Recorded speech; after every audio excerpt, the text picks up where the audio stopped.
Hello everyone, তোমরা সবাই কেমন আছো? আজ জানো তো একটা খুব স্পেশাল দিন ঠিক বলা যায় না। আজকে আমি সকাল থেকেই ভীষণ এক্সাইটেড ছিলাম। বাড়িতে কেউ আসার থাকলে মনটা যেন একটা আলাদাই আনন্দ থাকে। তো আজকে আমাদের বাড়িতে আসার কথা ছিল। আমার খুবই ক্লোজ, আমার ফ্রেন্ড এখন বেশি হয়ে গেছে, আমার দিদি বোনরা। তো তারপরে আমি রেডি হয়ে নিলাম আমার এই কিউট স্টুডেন্টটাকে পড়াতে যাওয়ার জন্য। ও এত সুইট না, আমার টাইমের আগেই যেন ওকে পড়াতে যেতে ইচ্ছা করে। তো তারপরে মা বাজার থেকে সবজিগুলো কিনে নিয়ে আসলো, বিনস, ক্যাপসিকাম, পেঁয়াজ, ফ্রাইড রাইসের জন্য চাল, তারপরে মটরশুঁটি। যেহেতু আজকে মেনুতে ছিল ফ্রাইড রাইস, চিলি চিকেন, তাই জন্য মা সব কিছু নিয়ে এসেছিলো। আর আমি তাড়াতাড়ি করে সবজিগুলোকে ধুয়ে কেটে ফেললাম। আমি আর মা হাতে হাতে সব কিছু করছিলাম। দেন আমার সবজিগুলোও কাটা হয়ে গেল।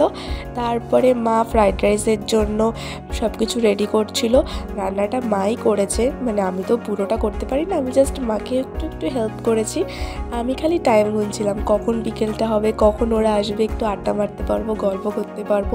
তারপরে দেখো মা চিকেনটাকে ম্যারিনেট করছিল, কর্নফ্লাওয়ার, আদা রসুন পেস্ট, তারপরে লঙ্কার গুঁড়ো, ডিম, এসব দিয়ে ভালো করে মাংসটাকে মাখিয়ে রাখা হয়েছিল যাতে অনেক সফট হয় আর খেতেও ভালো লাগে। আর তারপরেই আমার কম্পিউটারে যাওয়ার ছিল, তাই জন্য আমি রেডি হয়ে নিচ্ছিলাম মুখ ধুয়ে। আর তার মধ্যেই মা চাটনি বসিয়ে দিচ্ছিল, আর মা বলে বলে দিচ্ছিল, তাই সেইভাবেই আমি চাটনিটাকে তৈরি করছিলাম। ভেবেছিলাম যে মার সাথে রান্নাবান্নাগুলো করব, কিন্তু আমার কম্পিউটার থেকে আমাকে বেরিয়ে যেতে হয়, তাই জন্য আমি কিছুই করতে পারিনি। বাড়ি এসে দেখি মার ফ্রাইড রাইস করাও হয়ে গেছে। আর কি করব, আমি ভিডিওই করি, আমি তো আর কিছু করতে পারলাম না। আর তার মধ্যেই দেখো যাদের জন্য মেন আজকের উদ্যোগ, তারাই চলে এসেছে। তো ওরা আসার সাথে সাথেই মা কফি, চিকেন পকোড়া সব বানিয়ে দিয়েছিল, তো আমরা খাচ্ছিলাম। আর এদিকে চিলি চিকেনও টকবক করে ফোটা শুরু হয়ে গেছে।